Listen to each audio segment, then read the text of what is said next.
Good morning, good afternoon, good evening. I'm Coach Christine Tan. So, ituturo ko po sa inyo paano ba kumita dito sa full ball.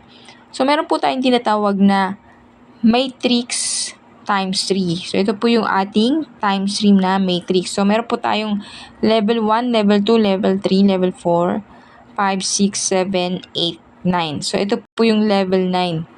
So, dito po sa times 3 program, pwede po tayo ditong kumita ng 60% direct referral.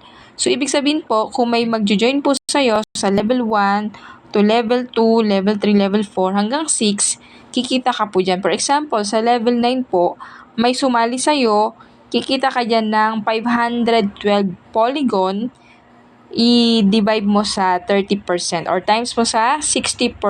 So, meron kang kita na almost 300 polygon. So, yung polygon sa ngayon, nagre-range pa lang po siya ng 40 pesos. So, kung hindi ka nakaabot sa Bitcoin noong 2009, ang isang Bitcoin ay 300 ang isa. Kung bumili ka ng 10, namuhunan ka ng 3,000.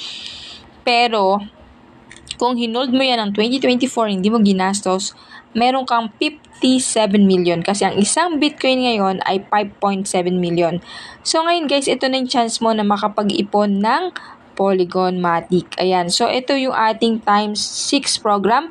Sa times 6 program, kikita ka po dyan sa spillover. For example, may sumali sa akin dito, tapos may sumali na puno ko yung 6 na bilog. Diyan po, malalagyan kita ng tinatawag na spillover. So, kikita ka din po dito po sa, ayan guys, kikita ka dito sa tatlong red na yan, okay? So, kung mapupuno mo, kung alam ba, masipag ka rin mag-recruit, mapupuno mo yan, ito ang income. Dito po ang income sa Times 6 program. So, doble po ang income natin dito. Dito din naman sa Times 6 program, dito rin napupunta yung mga spillover. Kaya kung nauna ka, tulad nito, kung nag-level 1 to 7 ka kaagad, mapupunta ka dito sa level 1 ko. So, pag may sumali sa akin uli, dito malalagyan kita ng spillover. Kaya mas maganda na mag-join ka na ngayon. So, thank you and God bless. So, add mo ako sa aking Facebook, Christine Tan, at mag-subscribe ka sa aking YouTube channel para sa mga crypto tutorial.